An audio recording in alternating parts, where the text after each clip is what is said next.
Morning everyone, how are you all? I hope you all are good.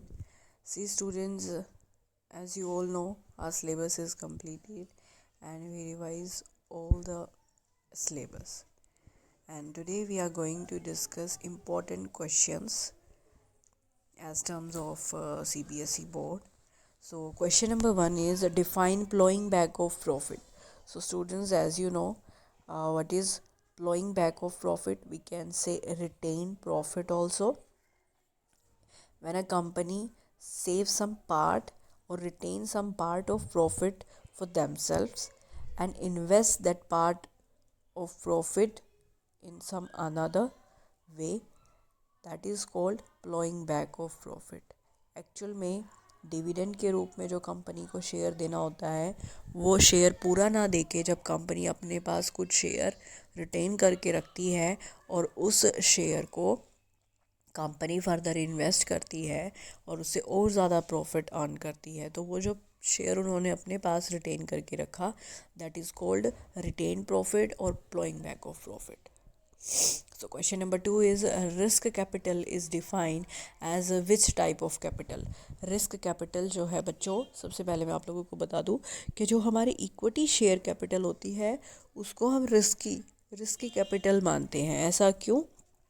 क्योंकि जो equity share होता है वहाँ पर किसी भी तरह का कोई फिक्स रेट ऑफ डिविडेंड नहीं होता.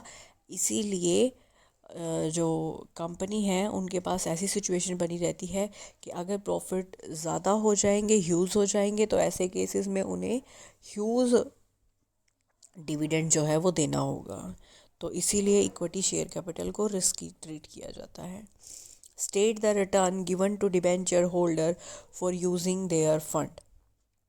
तो हम डिबेंचर होल्डर को क्या देते हैं? इंटरेस्ट देते हैं बदले में. Give one features of retained earning that the other source of finance does not have. हमें एक फ़ीचर देना है जो बाकी जो रिटेन प्रॉफिट में है पर बाकियों में नहीं होता. वो ये है बच्चों कि तुम्हें यहाँ पर एक तरीके से सेल्फ फाइनेंसिंग जो है आप लोग कर रहे हो. यहाँ पर किसी भी तरह की कोई एक्सप्लिसिट कॉस्ट नहीं होती, क्योंकि आप कहीं बाहर से बोरो नहीं कर रहे हैं. जो फंड तुम्हारे पास थे उन्हीं में से तुमने क्या किया है? इन्वेस्ट किया है. तो बच्चों अब हम ले लेते हैं कुछ इंपॉर्टेंट क्वेश्चन चैप्टर नंबर 8 से. यहाँ पर चैप्टर नंबर 9 है, आपकी बुक में ये चैप्टर नंबर 8 है, small businesses. So first question is while starting a business which industry use local and family labour.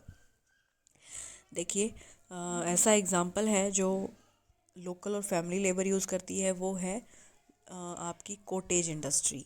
Cottage industry जब आप घर में ही बच्चों कोई प्रोडक्शन कर रहे हैं, जैसे साबुन बनाना हो गया या फिर कोई कैंडल्स वगैरह बनाते हैं, तो यहाँ पर हमने क्या किया? हमने कोई बाहर से लेबर इसके लिए रिक्वायर नहीं की है. कर भी लेते हैं नो डाउट लोग, लेकिन यहाँ पर आप एक या दो फैमिली मेम्बर मिलके ही जो इंडस्ट्री है वो ऑपरेट कर रहे हैं, रन कर रहे हैं.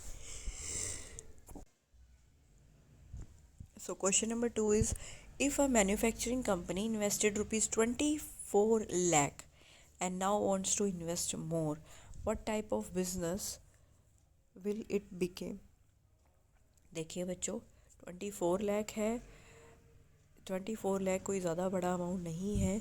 इसको हम स्मॉल टाइप ऑफ कंपनी के अंदर जो है इसको ट्रीट करते हैं. Small scale industry is threatened by global enterprises in which areas. देखिए, वैसे तो ग्लोबल एंटरप्राइजेज़ और स्मॉल स्केल इंडस्ट्रीज़ जो हैं बच्चों, आपस में इनका एक तरीके से मैं कहूँ ऐसा रिलेशन है, जब एक बड़े लेवल पे कोई काम कर रहा है तो डेफिनेटली जो छोटी मोटी इंडस्ट्रीज़ होती है उनको ख़तरा बना रहता है. तो ऐसे केस में the area which is threaten by the global enterprises, they include technological skill, financial creditworthiness, marketing, managerial skill, and quality standards. So almost. Next question is, explain the different parameters taken into consideration to measure the size of a company. So different parameters हैं micro business, small business and medium business. Micro, small and medium. So next question is, mention 5 characteristics of a cottage industry. We discuss this in our next video, students. Till then, bye bye, take care.